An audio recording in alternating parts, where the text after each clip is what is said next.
Now let's ask a new question. How does the expectation value of position change with time? In other words, what is d angle bracket x over dt? Starting from the definition of the expectation value, we differentiate both sides with respect to time. Since x itself is just the position variable and doesn't depend explicitly on time, the time dependence enters only through the wave function. Therefore, we have the expression as shown. Now, from the probability conservation argument and from the time-dependent Schrödinger equation, the time derivative of the absolute square of the wave function can be rewritten in a derivative form involving psi and its spatial derivative, as shown here. So the integrand becomes x times the spatial derivative of the quantity as shown. We then use integration by parts to simplify the expression. This is a standard mathematical technique because we have the factor x multiplying a derivative. The natural choice is to let u equals x, dv equals the expression shown here, then du equals dx, and v is the bracketed quantity itself. When we carry out the integration by parts, a boundary term appears. Now for a normalizable wave function, we assume psi equals 0 as x approaches plus minus infinity. That makes the boundary term vanish. This is an important physical input. The wave function must go to 0 at infinity for a normalizable bound state description. Once that boundary term disappears, the remaining integral becomes much simpler, as shown at the bottom of this page. So the purpose of this page is mainly to set up the derivation and perform the first integration by parts.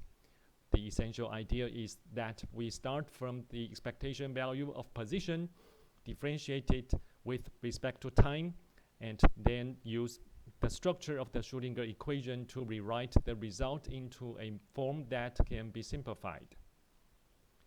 On the next page, this simplification continues, and the expression for the time derivative of the expectation value of x will take on a form that begins to suggest the quantum mechanical definition of momentum. From the previous page, after performing the first integration by parts and dropping the boundary term, we reached this expression. The next step is to simplify the second term by performing another integration by parts, as shown here. Once again, the boundary contribution vanishes because the wave function goes to 0 at infinity. That leaves us with a much simpler result. So after this second integration by parts, the two pieces combine, and we obtain the result shown here. Please note that here we are talking about the velocity of the expectation value of position, that is d angle bracket x over dt. And this is not the same thing as the actual classical velocity of a particle moving along a definite trajectory. In quantum mechanics, that classical picture is no longer generally valid. The quantity we have derived is the time rate of change of the expectation value of position, not the velocity of a sharply localized particle following a known path. That distinction is very important. It reminds us that expectation values of position behave somewhat like classical variables in some situations, but they are not identical to classical particle trajectories. On this page, we begin with an important conceptual remark. In quantum mechanics, it is not even clear in the classical sense what velocity means for a particle.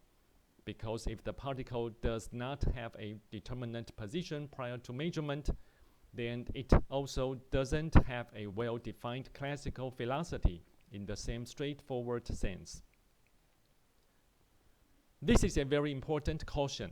We must not import classical intuition too casually into quantum mechanics. So we will not attempt here to construct the probability density for velocity. Instead, at this point, we simply postulate that the expectation value of the velocity is equal to the time derivative of the expectation value of position, as shown in this expression. Using the result derived on the previous page, this gives the expression shown here.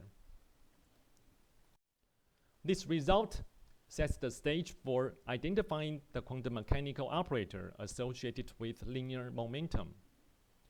So at this point, we are ready for the next step, which is introducing the momentum operator explicitly.